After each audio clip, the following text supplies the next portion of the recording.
بسم اللہ الرحمن الرحیم۔ السلام علیکم ناظرین۔ امام حسین علیہ السلام فرماتے ہیں کہ ظالموں کے ساتھ زندہ رہنا خود ایک ظلم ہے۔ اگر لوگ موت کو عقل سے اس کی واقعی شکل کے ساتھ تصور کرتے تو دنیا ویران ہو جاتی۔ جو شخص اپنی موت میں تاخیر چاہتا ہے اور چاہتا ہو کہ اس کے رزق میں اضافہ ہو تو اسے چاہیے کہ وہ صلہ رحمی کرے۔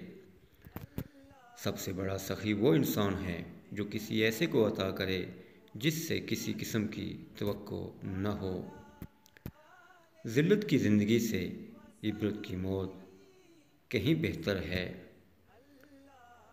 زندگی کا کوئی اعتبار نہیں، جس قدر ممکن ہو دوسروں کے کام آؤ۔